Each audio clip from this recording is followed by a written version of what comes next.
అవనిగడ్డ ప్రాంతానికి పూర్తి స్థాయిలో తాగునీటి సమస్య పరిష్కరిస్తామన్నారు అవనిగడ్డ వైసీపీ అభ్యర్థి సింహాద్రి రమేష్. కూటమి పార్టీలని ఏకమై వచ్చినా తన గెలుపు ఖాయమని ధీమా వ్యక్తం చేస్తున్న సింహాద్రి రమేష్ తో మా ప్రతినిధి హరీష్ ఫేస్ టు ఫేస్.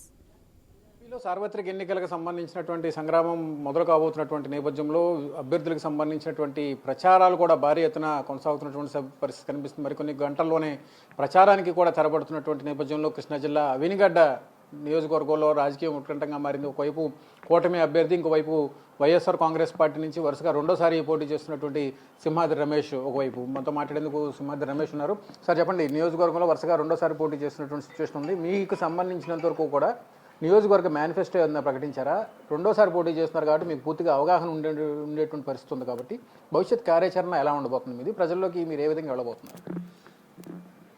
ఈ 5 ఏళ్లలో నిరంతరం ప్రజల మధ్య ఉన్న ప్రజా సమస్యల ఎడల చిత్తశుద్ధితో పనిచేస్తా, ఏదైతే చెప్పానో, ఏదైతే వాగ్దానం చేసినో ఆ వాగ్దానాలు నిలబెట్టుకుని మళ్ళీ నేను ఓటు అడగడానికి వెళ్తున్నాను.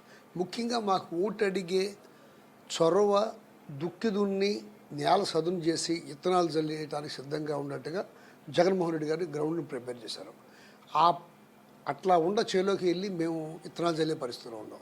కారణం ఏంటంటే నిరంతరం పేదవాడికి ఏది అవసరమో అది తెలుసుకుని జగన్మోహన్ రెడ్డి గారు వాళ్ళకి కావాల్సిన పనులన్నీ, పిల్లల చదువు, ఉండటానికి ఇల్లు, తినడానికి తిండి, వీటితో పాటు హాస్పిటల్ వైద్యానికి సంబంధించిన పనులన్నీ పారదర్శకంగా చక్కగా ఆ ఇంటి ముందు తెలుగుదేశం జెండా ఉందా, కాంగ్రెస్ జెండా ఉందా, జనసేన జెండా ఉందా అని చూడకోకుండా పారదర్శకంగా కులంతో మతంతో పని లేకోకుండా వాళ్ళకి దేనికి అర్హులైతే అవన్నీ చేసి పెట్టేటట్టుగా జగన్మోహన్ రెడ్డి గారు చేశారు.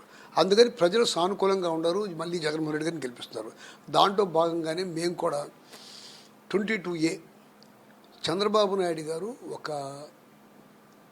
జీవో తీసుకొచ్చి ఒక డాట్ పెట్టి ఆ భూములు ఫ్రీజ్ చేశారు. 17,850 ఎకరాలు, 10,116 మంది రైతులు. ఈ మధ్య ఒక పెద్ద ప్రచారం ఏంటంటే ఈ ల్యాండ్ టైటిలింగ్ అనేది తీసుకొచ్చి జగన్మోహన్ రెడ్డి గారు భూములు లాక్కుంటున్నాడని చెప్తున్నారు. వాళ్ళందరికీ నేను చెప్పేది ఒకటే, మా దగ్గర చుక్కబెట్టి ఫ్రీజ్ చేసిన భూముల్ని అమ్ముకుంటానికి వీలు లేకుండా, పిల్లల కట్నాలు లేటానికి వీలు లేకోకుండా, లోను తీసుకుంటానికి వీలు లేకుండా చేసిన చంద్రబాబు నాయుడు గారు చేసిన పని ఆ జీవో రద్దు చేసి అవనగడ్డి వచ్చి ఆ భూములు అప్పచెప్పారు. జగన్మోహన్ రెడ్డి గారు లాక్కుంటాం ఎక్కడ? చేసేదేమో చంద్రబాబు నాయుడు గారు. ఎలక్షన్ దగ్గరికి వచ్చిందానికేమో పుకారులేమో జగన్మోహన్ రెడ్డి గారి మీద. ఈ మధ్య అది కూడా కాపునేస్తూ ఒకటి, ఆసరా, చేయూత, ఈ పథకాలు కూడా బటన్ నొక్కిన తర్వాత కొంత ప్రజల మధ్యలోకి వెళ్ళిపోయిన తర్వాత మళ్ళా ఎలక్షన్ కమిషన్ పిటిషన్ ఇచ్చి అది ఆపించారు. అదేమో ఏం చెప్తారంటే జగన్మోహన్ రెడ్డి గారు ఇవ్వలేకపోయారన్నారు.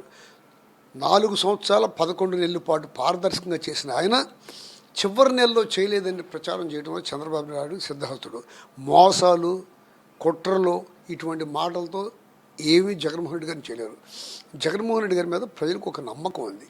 అదేంటంటే ఇచ్చిన మాట కట్టుబడి ఎంతటిదాకైనా పేదవాడి కోసం వెళ్తాడు, ఆ పేదవాడి కోసం నిలబడగలడని నమ్మకంతోనే ఇవాళ జగన్మోహన్ రెడ్డి గారు మళ్ళా గెలవడానికి సిద్ధంగా ఉన్నారు. అంటే చుక్కల భూమికి సంబంధించి మీకు ఒక పాజిటివ్ సైన్గా మీకు నియోజకవర్గంలో కనిపిస్తుంది. అయితే కొన్ని దీవులు కూడా, మీ నియోజకవర్గంలో దీవులు కూడా ఉన్నటువంటి సిచ్యువేషన్, అక్కడ జనాభాకి సంబంధించి, వ్యవసాయానికి సంబంధించి కొంత సౌలభ్యం కోసం బ్రిడ్జిలు వంటి నిర్మాణానికి కూడా గతంలో మీరు ప్రతిపాదించినటువంటి సిచ్యువేషన్ ఉంది. వాటి పురోగతి ఎంతవరకు వచ్చింది? ఇప్పుడు రెండోసారి కనుక మీరు గెలిస్తే కనుక వాటికి ఇచ్చేటువంటి ప్రాధాన్యత ఎలా ఉండబోతుంది? నేను ఓటు అడిగేటప్పుడు 2019 ముందు ఓటు అడిగేటప్పుడు ఎలక్షన్ ముందు ఆ బ్రిడ్జ్ వేస్తాను నాకు ఓటేమని అడిగాను. నాకు ఓటేసరి గెలిపించారు. మళ్ళా దీవులకి వెంటనే ఒక గెలిచిన 4-3 రోజుల్లోనే డిపార్ట్మెంట్లన్నీ తీసుకెళ్ళి ఆ చెరువులు ఇబ్బందిగా ఉందంటే నీళ్లు పెట్టకపోతే అది బాగు చేయించి దాంట్లో నీళ్లు పెట్టించి మళ్ళీ వాళ్ళు వ్యవసాయం చేసుకుంటానికి వీలుగా కల్పించారు. వాళ్ళు కూడా మా బ్రిడ్జ్ అన్నావు కదా అన్నారు. బ్రిడ్జి వేయించకపోతే నేను ఓటు అడగనని చెప్పే వాళ్ళతో కూడా 2 సంవత్సరాలు కరోనా టైం పోయింది. ఆ 2 సంవత్సరాల తర్వాత జగన్మోహన్ రెడ్డి గారితో మాట్లాడాను. ఆయన సానుకూలంగా స్పందించారు. 13/4/2002 జీవో వచ్చింది. 110 కోట్లు నబార్డు నుంచి శాంక్షన్ వచ్చింది. అది టెండర్ పిలవాలా, టెండర్ పిలిచినప్పుడు మళ్ళీ రీఎస్టిమేట్లో ఏమైందంటే ఒక 30 కోట్ల రూపాయలు అదనంగా పెరిగింది దానికి. ఆ 30 కోట్లు అదనంగా పెరిగిన దానికంటే అప్రోచ్కి సరిపోతే బ్రిడ్జ్ వరకు ఆ 109 కోట్లు సరిపోద్ది. R&B ఓన్లీ ఆ బ్రిడ్జి వరకు పని పూర్తి చేయించండి, టెండర్ పిలవండి అంటే ఇదిగో అదిగో తాత్సారం చేస్తే చివరికి చాలా కాలం తర్వాత నిలదీస్తే నీకు సపోర్ట్ లెటర్ కావాలి ఎమ్మెల్యేగా, మీకు ఎమ్మెల్యేకి సపోర్ట్ లెటర్ ఏంటంటే ఏదో చెప్పారు, ఆర్ఎండ్బి మినిస్టర్ గారి దగ్గరికి వెళ్ళి లెటర్ ఇచ్చారు, అయినా పూర్తిగా అట్లా మళ్ళీ గట్టిగా నిలదీసి అడిగితే కూర్చోబెట్టి వాళ్ళందరినీ మీ ఎంపీ గారు దాన్ని టెండర్ పిలవద్దు అంటున్నారు, మొత్తం 140 కోట్లు నాబార్డు నుంచి శాంక్షన్ వచ్చిన తర్వాత పిలుద్దాం అంటున్నారు అన్నాడు. మిమ్మల్ని అందరిని అడుగుతున్నాను నేను, 109 కోట్లతో బ్రిడ్జ్ అయిపోతుంది, అప్రోచ్ బ్రిడ్జ్ అయిన తర్వాత కదా, ముందు ఏం కదా, అది తర్వాత వేసుకోవచ్చు కదా, ఈ లోపల శాంక్షన్ తెచ్చుకుందాం, స్టేట్ గవర్నమెంట్ దగ్గర నుంచో లేదా సెంట్రల్ గవర్నమెంట్ దగ్గర నుంచో శాంక్షన్ తెచ్చుకుందాం, మీరు ముందు దాన్ని చేయండి గట్టిగా అడిగితే మీ ఎంపీ గారు ఆపుతున్నాడండి అని చెప్పారు. అప్పుడు ఆయన కుట్ర, ఆయన దుర్బుద్ధి నాకు అర్థమైంది. ఏంటంటే నేను అన్న మాట ప్రకారం ఆ బ్రిడ్జ్ ఆన్సకపోతే నేను ఎలక్షన్ రానన్నా కదా, ఆ పని నాతో చేద్దామని చెప్పి అటాచ్ చేశాడు. వెంటనే సీఎం గారి దగ్గరికి కూర్చొని విషయం చెప్పగానే అదేంటి బ్రిడ్జ్ కన్స్ట్రక్షన్ అవుతూ ఉంటుంది, అది ఆపటం ఏంటి అని చెప్పి అధికారులకు ఆదేశాలు ఇస్తే వాళ్ళు 23 నవంబర్లో టెండర్ పిలిచారు.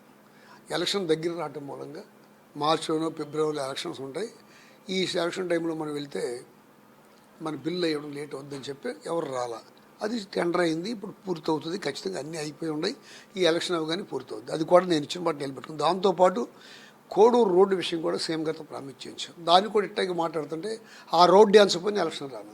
మొత్తం మీద గత ఎన్నికల్లో ఇచ్చినటువంటి హామీలు ఏవైతే ఉన్నాయో వాటిని పూర్తి స్థాయిలో అమలు చేయటం, ఇంప్లిమెంట్ చేయడంతో పాటుగా ఇప్పుడు వచ్చేటువంటి ఎన్నికల్లో ఇరిగేషన్కి సంబంధించి దిగువ ప్రాంతంలో సంబంధించినటువంటి చెక్ డ్యాముల నిర్మాణానికి అధిక ప్రాధాన్యత ఇస్తానని చెప్పి కూడా సింహాద్రి రమేష్ స్పష్టం చేస్తున్నారు. కెమెరా పర్సన్ కిషోర్తో హరీష్, ఐ న్యూస్, అవనిగడ్డ నుంచి.